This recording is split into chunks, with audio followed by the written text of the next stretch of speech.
podcast.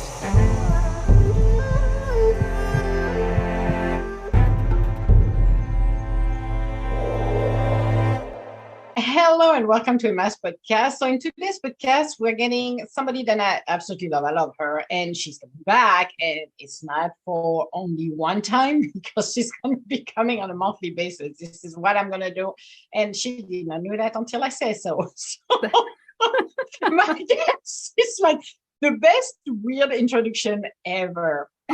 So I need to introduce you. And by the way, I am not cutting anything on this one. Just to let you know, people, what you're hearing is raw. It's how we're doing things here on Emma's Universe.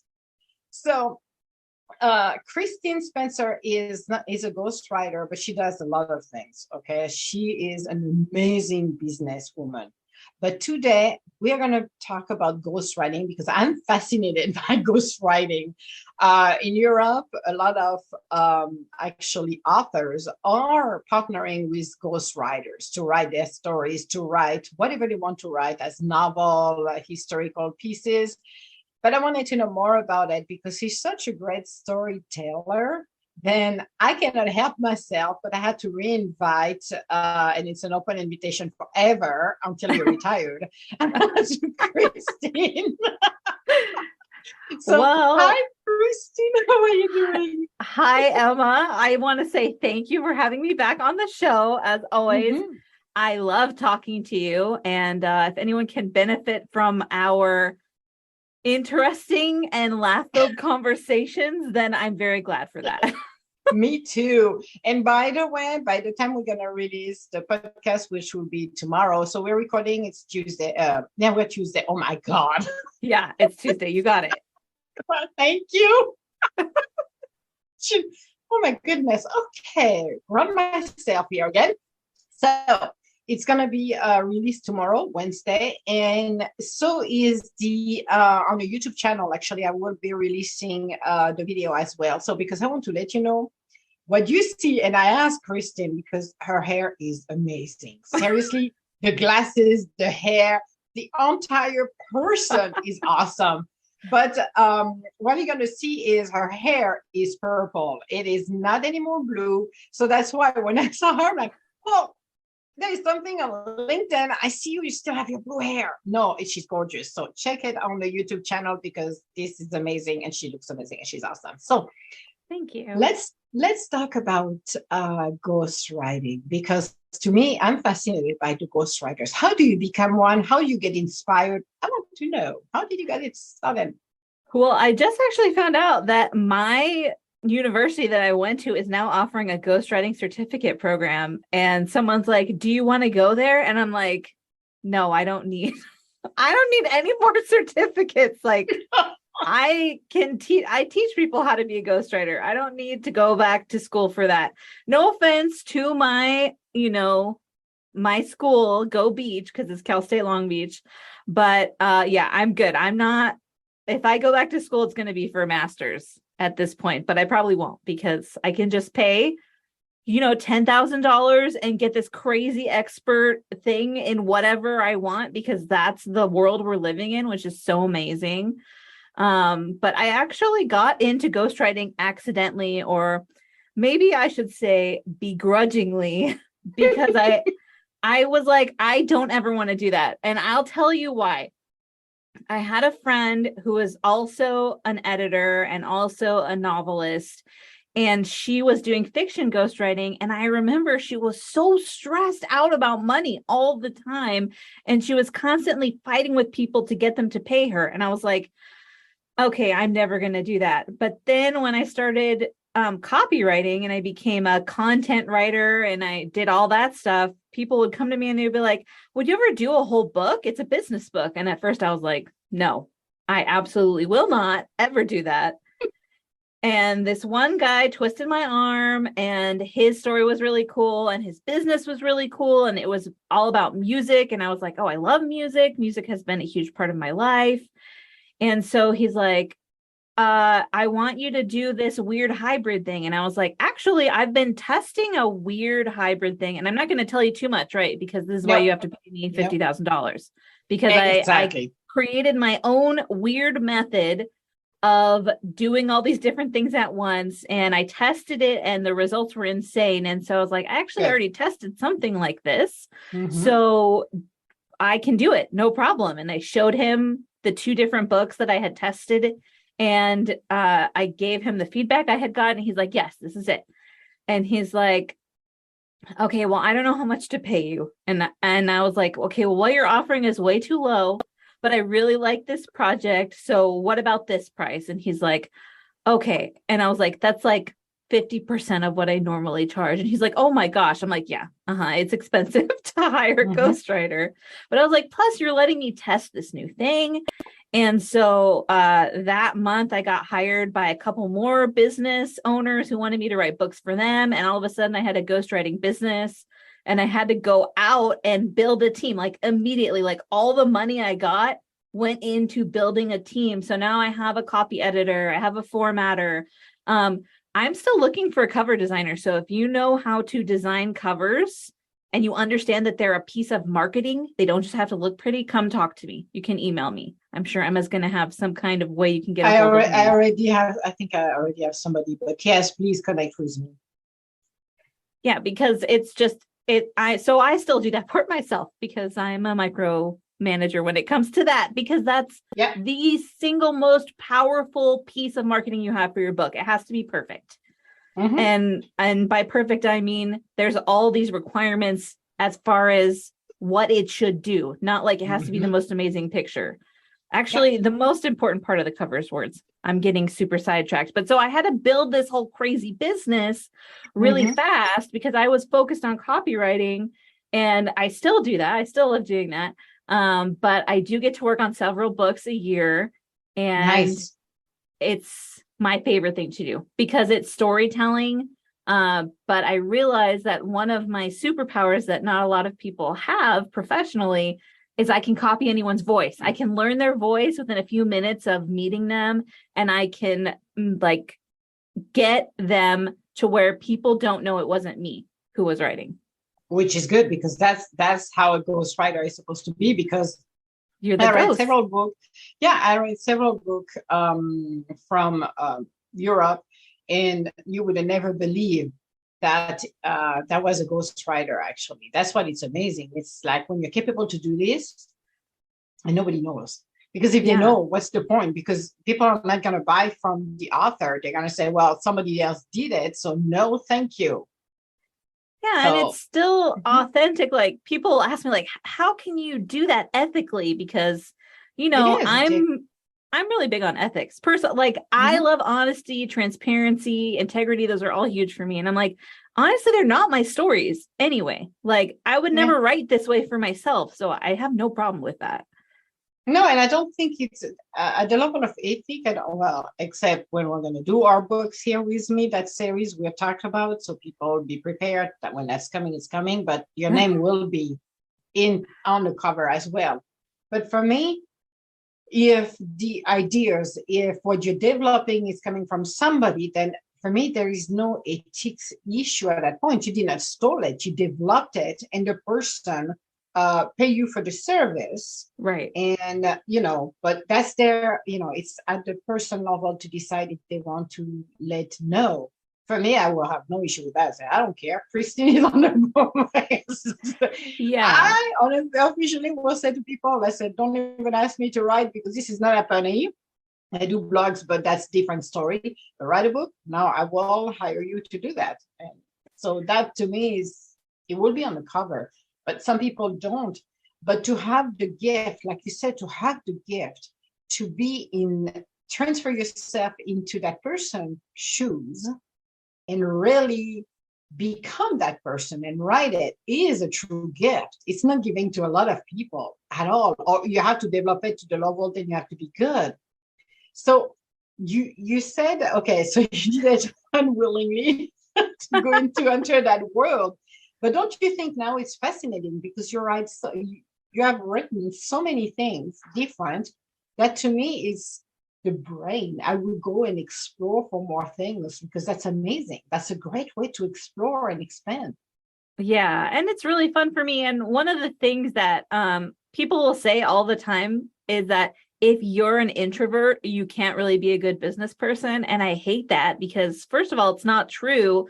But second of all, because I'm introverted, I'm more sensitive to other people's emotions. And that's one of the things that helps me catch that voice. That's what we say, is like you catch the author's voice because I can understand how they're feeling. I'm more centered on empathy. I pick up on nonverbal cues. And that's all because I'm introverted. If I was extroverted, I probably wouldn't pick up on those same things. So, it doesn't matter what personality type you have, you can still be an amazing business person. You just have to figure out what is the thing that I'm really good at that people will pay a lot for, right? And I agree with you, because if you were extroverted, then you will not pay attention to all of the details because it's all about you. It's all about making your voice. When introverted, no, you become the observer. You observe everything. This is what I love. Yeah. That's how good you are because you're introverted. Extroverted will miss every single thing or most of it. So it will not reflect completely what the person wants to share or do the storytelling, but it's fascinating. It's fascinating you're doing this. And the fact that you stumble into it and you got sucked in like a vacuum, like instead of one time, here we go. Yeah. That's amazing. I think once I figured out, like, oh, if I'm a fiction ghostwriter, I won't make a lot of money. And I had people like making me offers all the time. They're like, write this romance novel, write this historical, like not historical fiction series and all this stuff. And I was just like, okay, but I cannot do it for that price. And then when I moved into business nonfiction, which is my specialty, the price finally was at a place where I was like, okay, I would write a whole book for someone and let them keep it and put their name on it for this price. And plus it's helping people. Whereas I'm not saying romance books don't help people. I'm just saying the money is not there as often for the ghostwriter, because if you have a fictional brand, it's very different than if you have your own business brand, because business people are making money from the thing they do really well. And the book is like an extra bonus they can use to get on stage, to get on local TV. And like, let's say they're a speaker to pre-sell 100 books at the venue where they're speaking. Exactly. So they see the dollar signs in that project. Whereas if someone's writing fiction or they want you to write fiction for them just because they think it's fun and they don't understand how to operate a business, they're going to have a hard time paying you. Exactly. And you want the customer that pays, not the one who don't have a clue or cannot pay, because basically you don't work for free. We pay the bills like everybody else is. You need to pay the bills. No matter what. And now I have to pay my team, right? When I get a job, it's not just me. I have a team of 3 people who work with me, and they have to get paid too. And they're depending on, like, when I sign a deal, they're depending on me to pay them for their work. So that kind of ups the pressure, but in a good way. It motivates me. Absolutely. Absolutely. I love that. I love the what you're talking about. That's fantastic. It's extremely, extremely phenomenal to see that. And I don't know, it's fascinating to me, ghostwriting. I don't know, it's like, how can you, I cannot ask for the recipe, that's not what I'm asking, is how can you relate and really become that person and start to write? What is the trigger for you? How do you approach that? Do you have a conversation with the person prior to that to know them?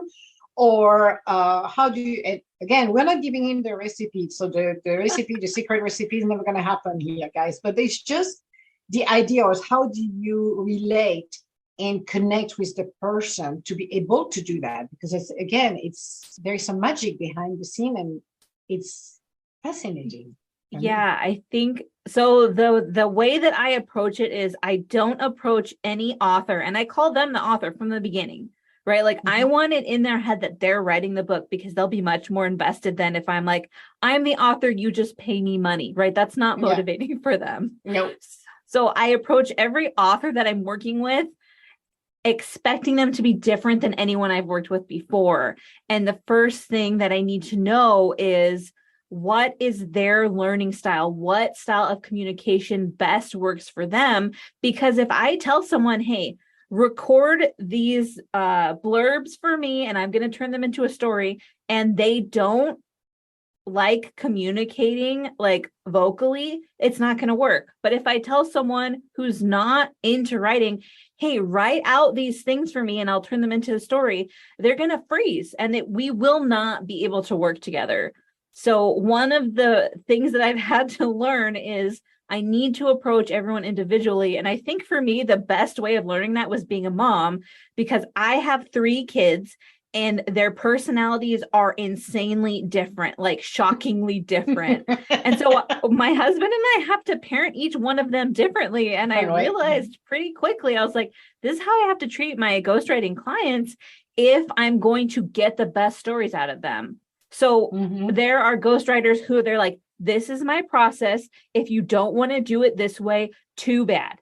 And they're not going to get the best stories out of their authors that way, because there's no intimacy, there's no trust, and there's no consideration for the way that their individual personalities and brains work. I agree. And it's fascinating because some of the ghostwriters, and I'm again referencing with Europe, stay with the author for a very long time. So they are very well known when they're doing this, and basically work with maybe 1 or 2 clients, but you work with a diversified and a broader range of authors, which is amazing. That's what, to me, I'm so fascinated. I'm like, I'm going to dissect you one way or the other, my friend, because it's like, no, but it's amazing because not everybody can work with everybody as an author, but you have a way to adapt and to connect with every single one of them, which is like, holy moly. Well, and for me, it keeps things interesting, right? Like I've heard so many people and they'll tell me, you need to like further niche down, like business owners who want to change the world isn't enough of a small niche. And of course, I'm like, also, they probably need $1 million per year in revenue because my price is $50,000, right? So I know those numbers. But the truth is, it's exciting for me to work with someone who they're doing something I've never tried to do, because if I can make myself understand what they're doing, I can make anyone who picks up their book understand what they can do. Absolutely. That's so fascinating to me in my book, quote unquote. It's fascinating because to be able to do that, as I said, you have to have a gift. It's absolutely great to see that.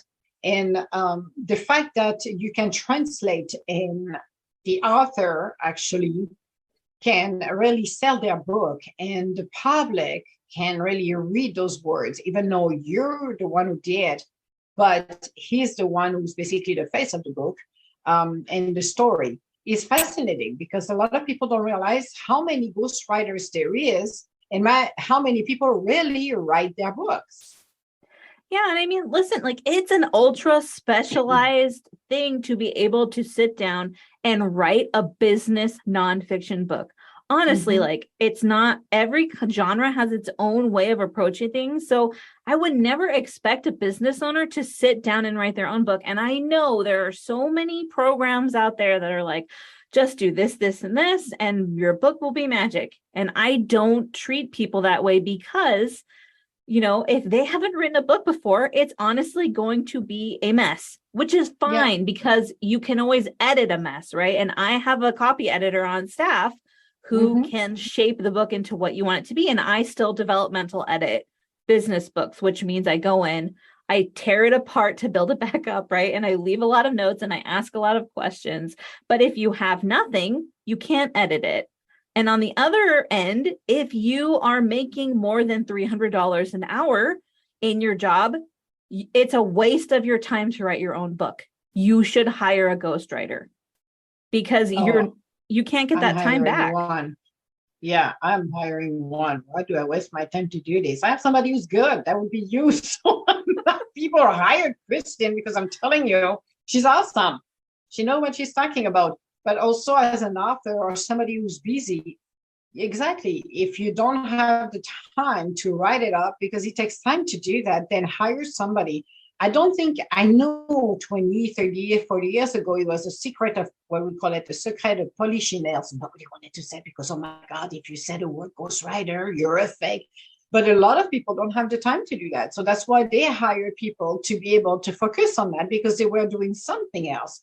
But it's fascinating to see how you can extract all of the essence of the ideas they have and make it happen to create that book, create that content. Because to me, that's the magic. Again, we're not giving the recipe for the secret recipe, just letting you know, guys, and I will not go in that direction.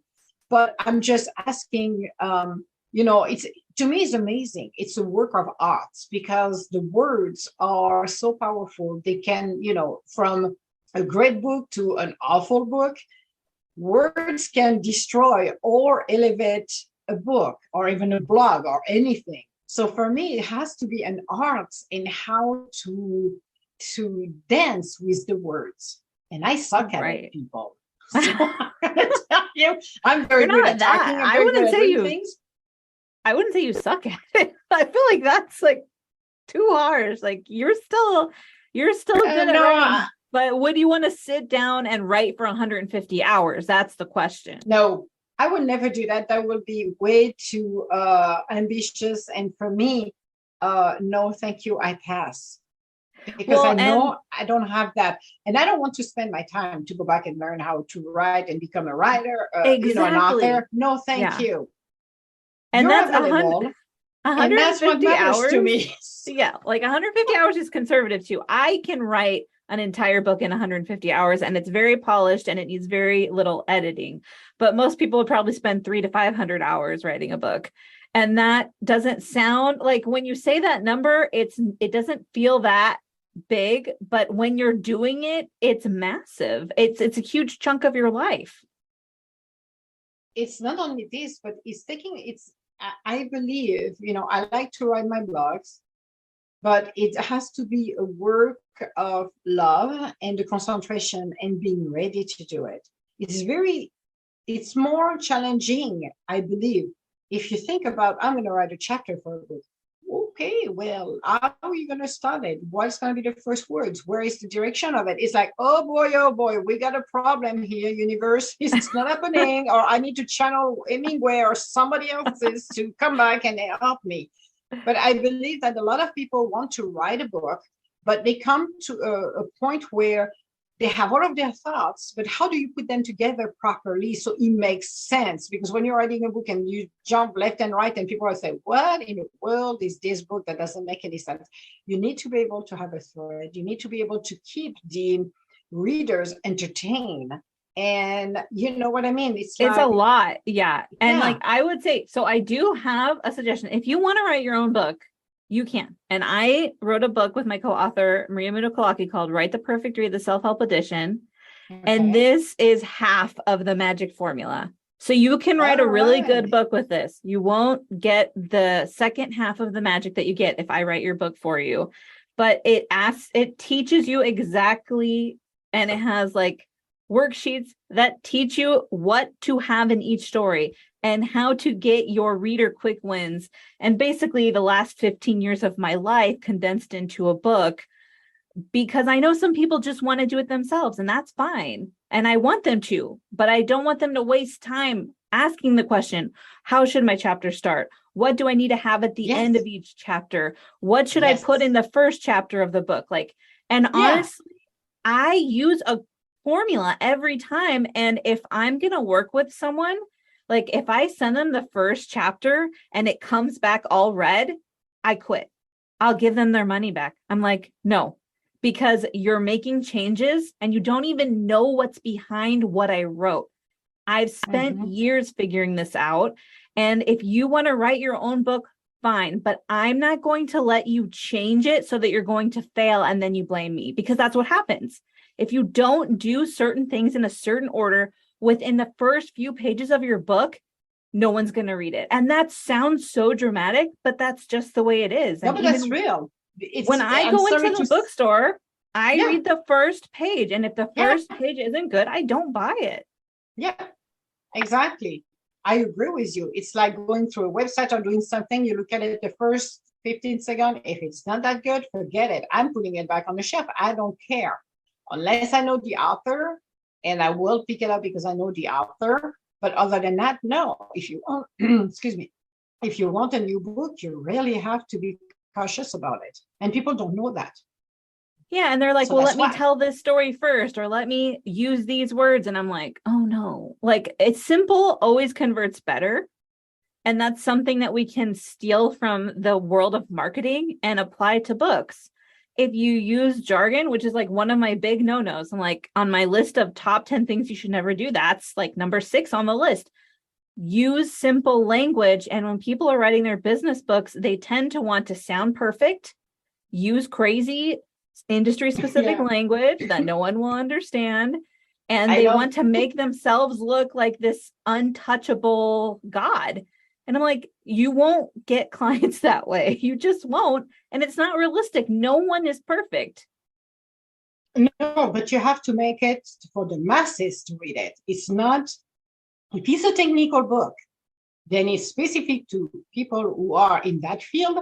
Okay, they know what they're talking. So that's a book like for school or trade school or whatever. Fine. Yeah. Perfect. Yeah. But if it's to reach the masses, simple languages, because everybody's not going to pick up a dictionary and figure out what is this word, what is this. It's going to lose the substance and the context of it. It's going to lose everything. So I agree. And a lot of people don't think about that, which is amazing. Well, and that's something that is not easy to do, right? It's not easy to take something that's like complicated and make it into a simple idea that everyone can understand. And so the way I explain it is the same as you explained it earlier. I'm like, I am like a translator or an interpreter, right? Translation is writing, interpretation is speaking. And I take the complicated ideas you have that other people can't understand.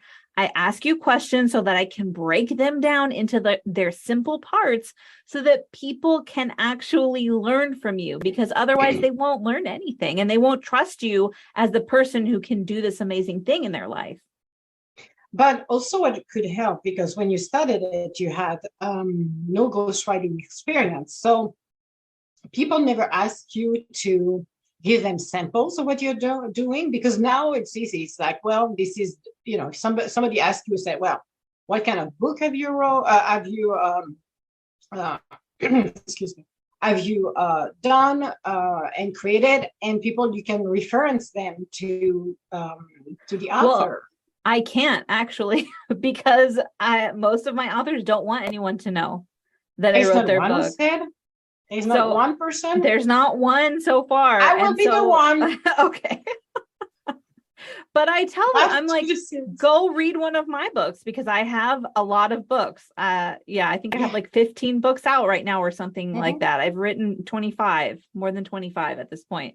So I tell them, I'm like, go look at my book, see if it's accessible to you, someone who's not a writer. And if it is, that shows you that I can take what you teach people and make it accessible to people who are not in your field. I didn't realize, excuse me, your clientele didn't want them to be disclosed. So that's too bad, because I will. So we'll have a series coming out and people can look at it and just say, okay, cool. Yeah, but I mean, I'm confident. That's the thing, right? Even if because everyone's like, oh, ghostwriters, that's so hard. If people make you sign NDAs, you can't get clients. I'm like, are you sure you can get them results? Because if you're sure, you can get clients. If you can communicate to them that you can take their idea and turn it into something amazing, you can still get clients even without showing them samples of the ghostwriting you've done. I still show them writing samples. And of course, if whatever platform they look at, I'm there. I'm on YouTube, I'm on LinkedIn, I'm on TikTok, Twitter, Instagram, and they can see me all over it, because I'm just myself everywhere. And being myself means I write a lot of great content, because that's my power. That's my superpower. Exactly. That's what you do. So it doesn't, people say, oh, she's cocky. No, she's not. That's what she does. So there's nothing cocky about it.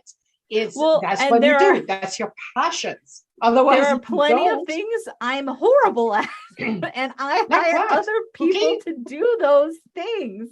Like I'm the worst with math. I'm dyslexic with numbers. So when I'm doing my books, I will just like switch one number and I have no idea I did it. And everything is wrecked. I can't balance it. So, I have my sister-in-law who has a degree in mathematics and she does it for me. I hire her to do it because I know I can't be strong at everything. So when I say I Exactly. know what I'm doing when I'm writing, it's because I've proven it. But I'm happy to admit that I fail at a lot of other things and I need help from other professionals who have the superpower that I don't. Exactly. You know your superpower, you know your weaknesses, which is good because you need to know. Even if we relate to any businesses or anything we do in life, we have some very strong capabilities and skill sets, and some they are weaker, and we don't have the time to develop them.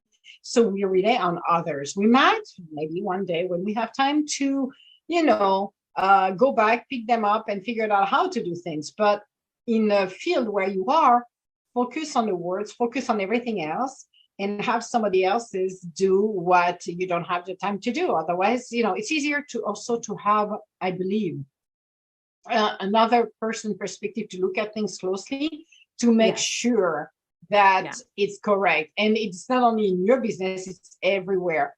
But I love the fact that, you wrote 25 books, 15 people can reach out, figure it out, but you meet the author prior to that. You do have a meeting with them. So you have a sense as well, I'm assuming, that to discover if you're going to be able to work with that person or not. Did you, when you interview them, when you talk to them, when you meet them, is your process include for your own self at the end, the feeling of, okay, I'm going to connect with that person. We're going to be doing this. That's going to be great. Or, not so sure on this one. Yeah. So I would say I know right away, like within 15 minutes of speaking with someone, I know whether or not I'm going to refer them to someone else, which is why I get the information right. So I can make the referral because I want them to think of me as someone who helped them, even if I know our personalities don't fit. So I will do that, but I definitely am interviewing them while they're interviewing me because I don't have to work with everyone who wants to work with me, which is where you get when your business is developed. You don't have to take every job. And in my books, I have plenty of horror stories when I worked for just really mean people who wanted to take advantage of me. And I use them as learning moments so that other business owners or whoever's reading feels permission to say, I'm not going to work with mean clients anymore. I'm not going to work with people who don't have the same values as I do. And I agree because that's what I'm doing as well. I think that that's the advantage to be a business owner is to pick. And it doesn't matter if we're looking at our banking accounts getting dry.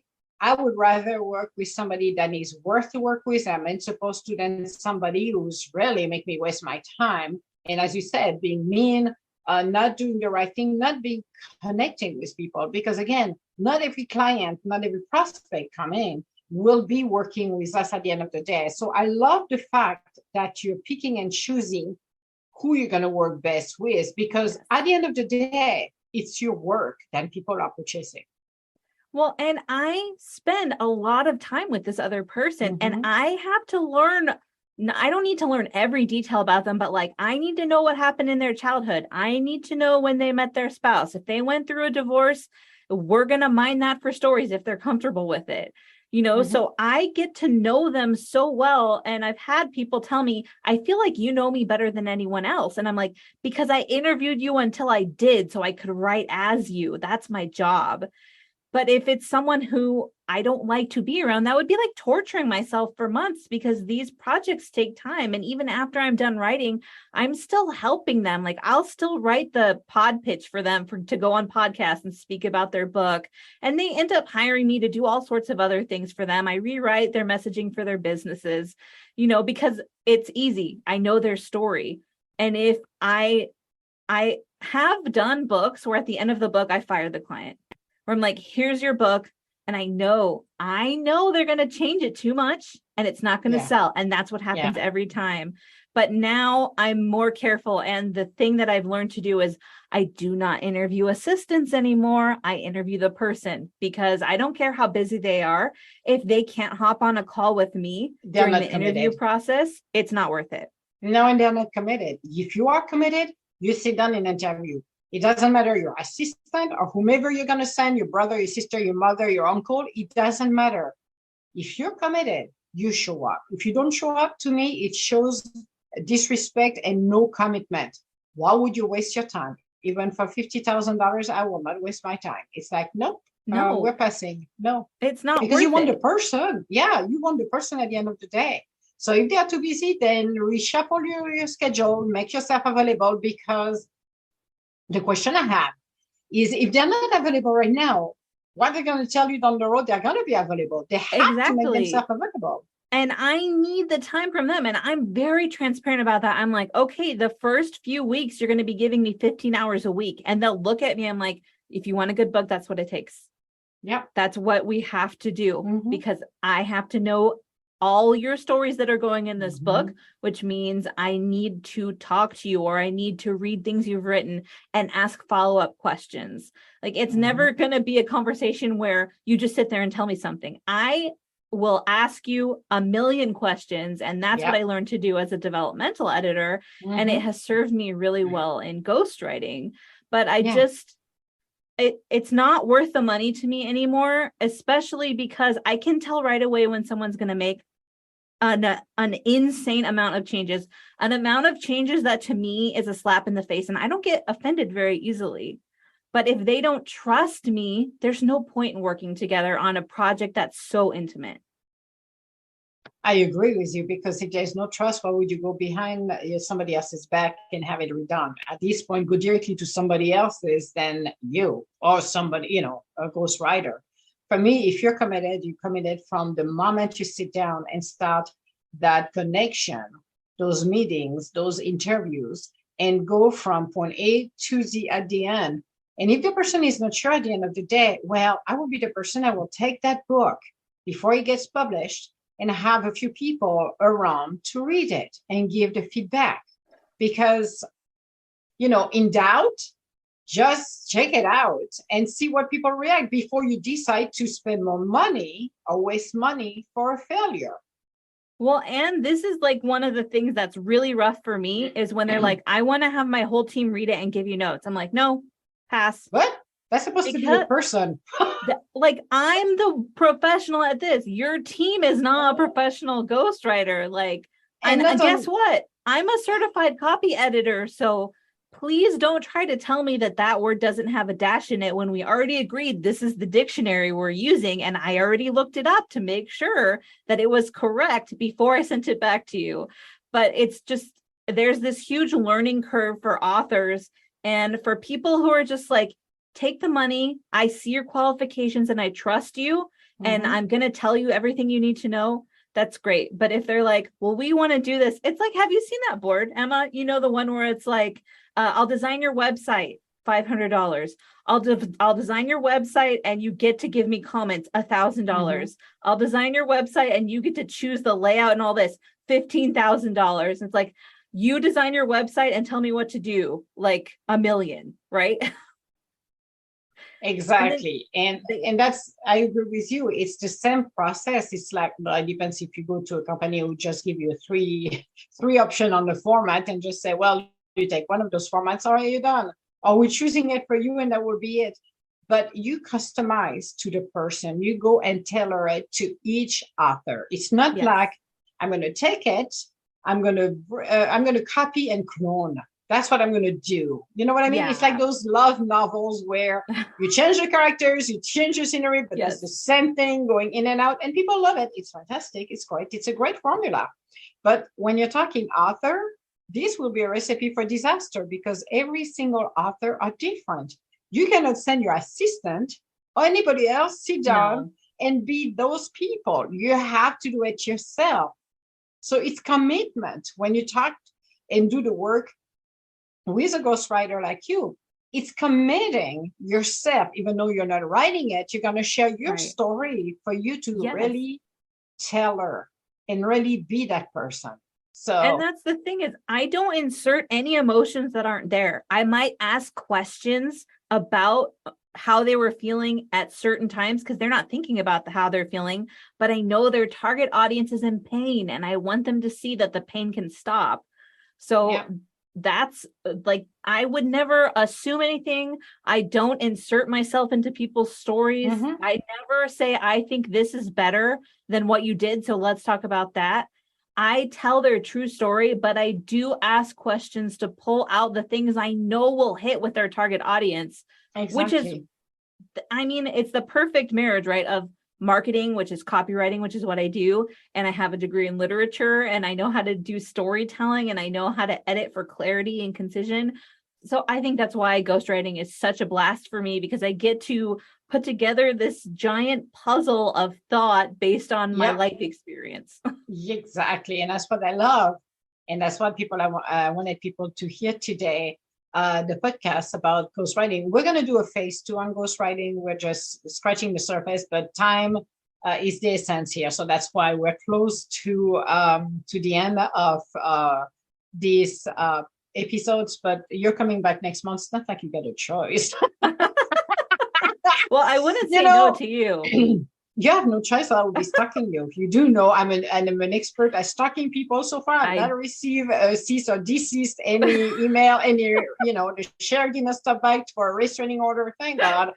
But I do stalk people. I cannot help myself when I know, when I really know that you can give so much insight, because I do believe people don't know what a ghostwriter is. They have no idea. So, there is assumption about what is a ghostwriter and thinking, well, the person is lazy, so they have somebody else writing the book for them.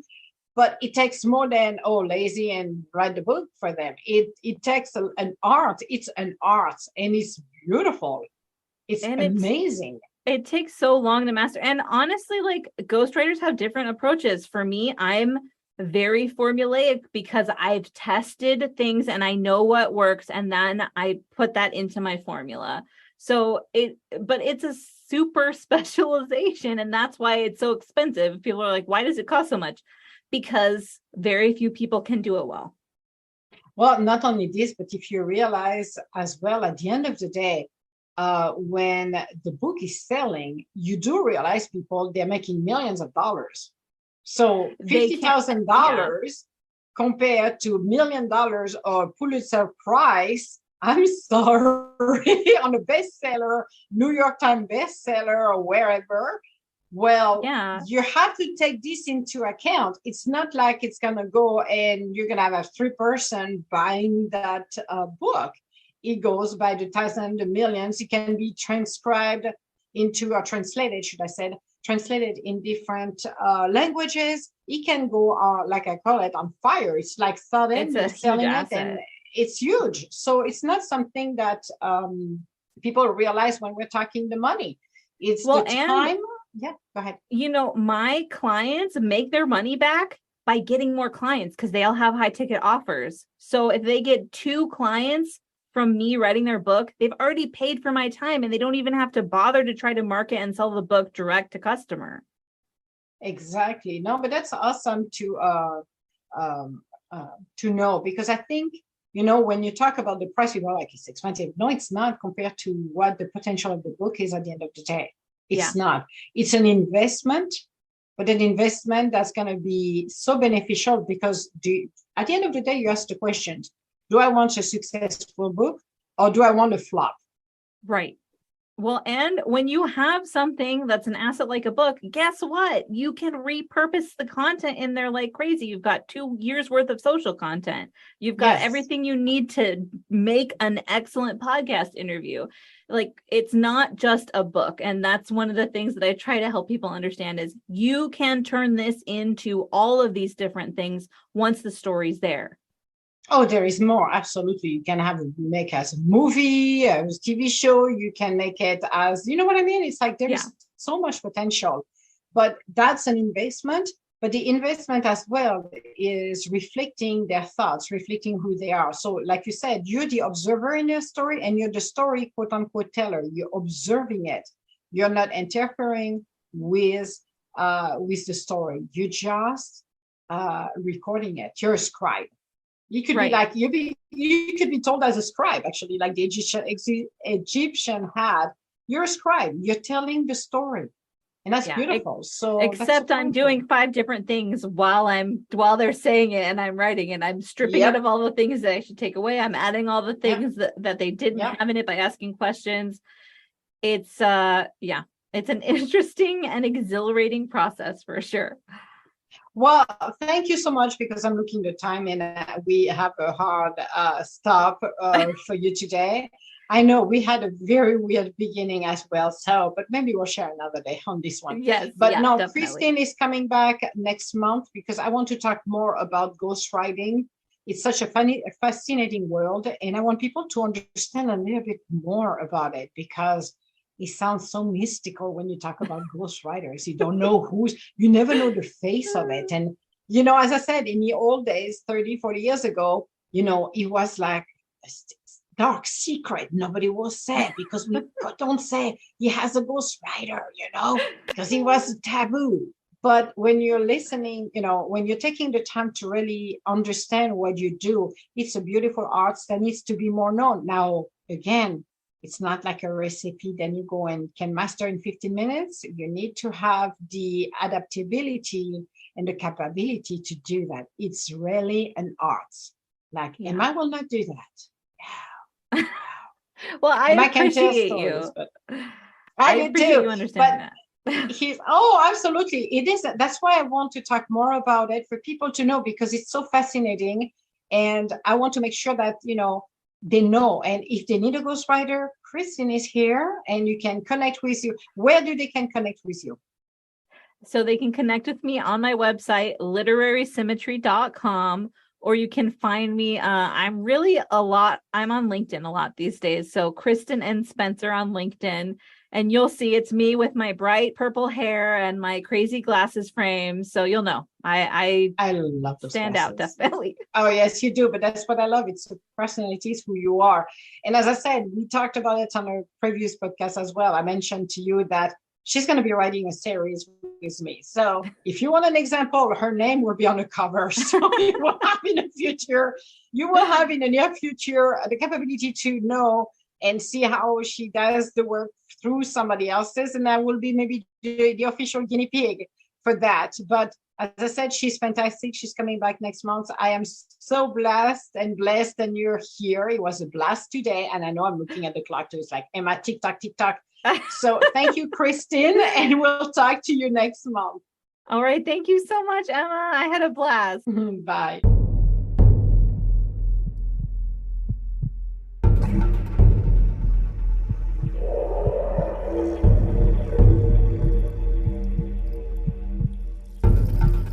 Emma's Universe Podcast.